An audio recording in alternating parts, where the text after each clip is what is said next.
जब तक से भगवान की लीला, भगवान का चरित्र हमारे हृदय में प्रकट न हो, हमारे नेत्रों से असुरधार प्रकट न हो, तो समझ लीजिए कि ना हम कथा कर पा रहे हैं, न कथा सुन पा रहे हैं। एक लीलानुकरण दास जी हुए, ध्यान से सुनिएगा मैया, देखिए खबड़ खबड़ कर रही है उधर पीछे, सड़िया घट गई बका वहां के पूछी तो बोलिए भक्तवत्सल भगवान की। देखिए अभी भी ध्यान नहीं थे, सुनिए ध्यान से। भक्तमाल में एक कथा आती है, लीलानुकरण दास, क्या नाम था उनका, लीलानुकरण दास। गांव में पहले रामचरितमानस का दिव्य पंडाल लगा करके नाटक किया जाता था, जिसको रामलीला कहते थे। अब तो रामलीला प्रायः बंद ही हो रहा है। पहले हर गांव में रामलीला होता था, हर गांव में कृष्ण लीला होता था। एक गांव में कृष्ण लीला हुआ और उसी गांव में एक दास जी रहते थे जिनका नाम लीलानुकरण दास था। वो भी उस नाटक के एक पात्र बनते थे।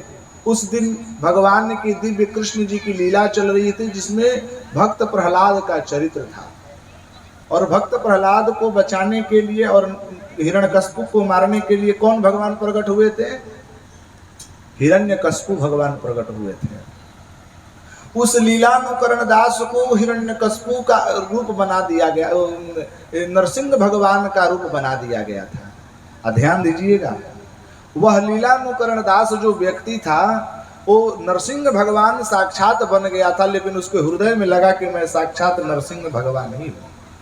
और उसके सामने जीव ही हिरण्यकश्यप आया, हिरण्यकश्यप को पकड़ करके अपने जांघे पर रख करके और साक्षात में नख लगा करके फाड़ दिया। वहीं पर वह व्यक्ति साक्षात में मर गया।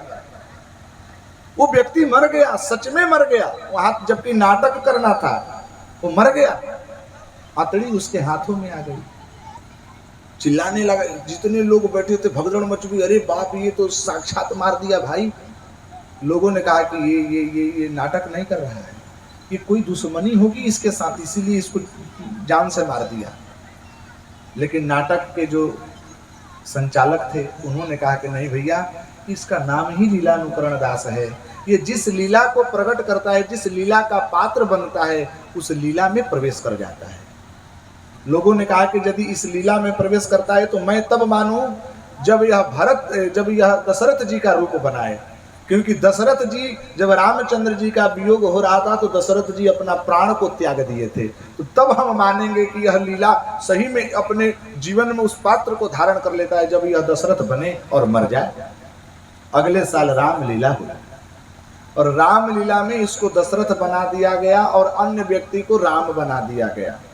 चरित्र चल रहा था, राम जी का वनवास हुआ और यह दशरथ के रूप में था, मानो कि साक्षात इसके हृदय में दशरथ जी ही प्रकट हो गए।